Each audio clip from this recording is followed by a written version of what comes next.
Вітаю, малята! Пропоную вам продовження книжечки Лесі Храпливої «Писанка українським дітям».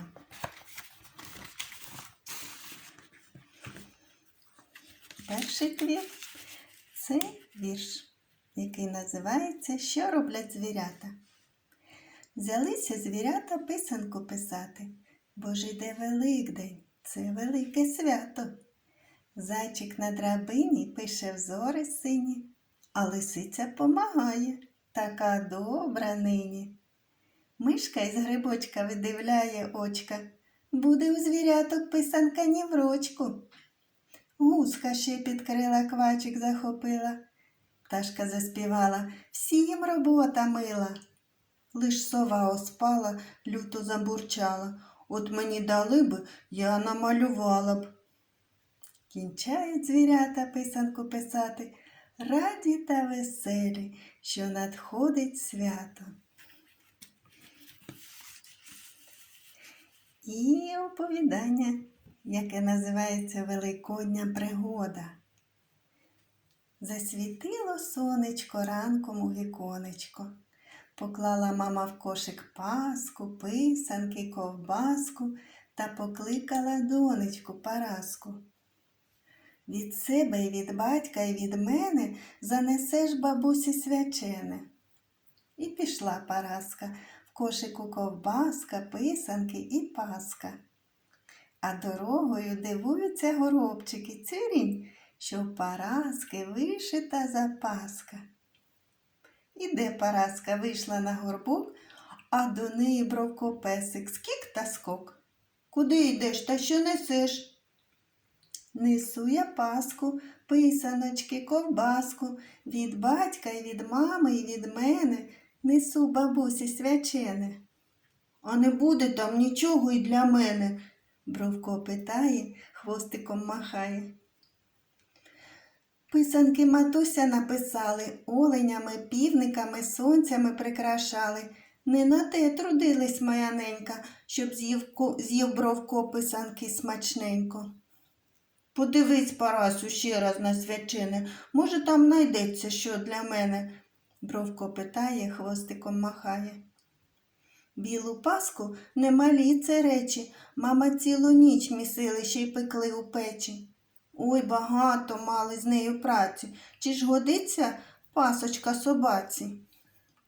Подивись, Парасю, ще раз на свячене, я голодний, чи нема нічого в кошику для мене?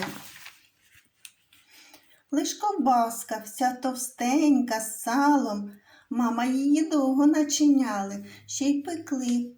Я знаю, їсти ти готовий, та не дам ніяк ковбаски псові. Поглянь, Парасю, в кошик, ще ж бо не порожній він. Бровко благає, хвостиком махає. Не порожній, ще остався хрін. Викопала я його сама в городі. Може, стане Бровкові в пригоді? Дала Параска Бровкові ласощів тих, а Бровко лиш понюхав та апчих! В носі закрутило, в очах потемніло, пчихнув Бровко, заточився та штовхнув Параску. Випустила вона з рук кошик, паску, писанки, ковбаску.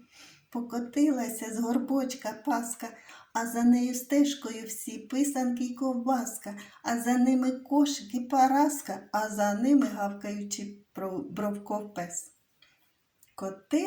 Котилися ранок весь, аж мусили стати, бо докотились до бабусиної хати.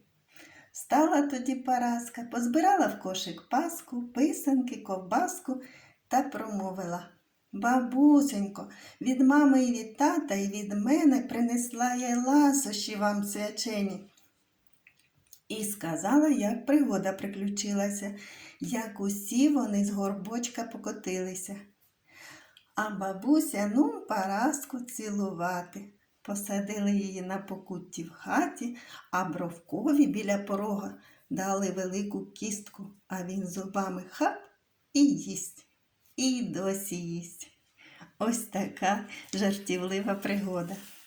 І вірш, який називається «Дзвіночки і метелик».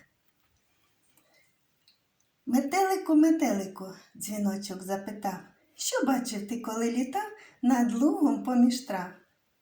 Метелику, метелику, середній це дзвінок, чому це вже від досвідку заквітчений лісок?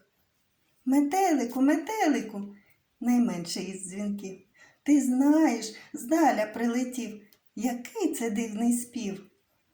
Питали так дзвіночки 3 над ранком навесні. Метелик радо відповів, струснув крильця ясні. Зазеленів лужок увесь, і трави поросли, скрасився ліс листочками, не бачив я коли. І чув я спів під церквою, зійшовся нарід весь з новиною веселою, що вже Христос воскрес. Ось такі гарні твори написала для вас, дітки, Леся Храплива. Якщо вам цікаво іще почути її твори, то шукайте, будь ласка. А я кажу вам на все добре. Щасти вам!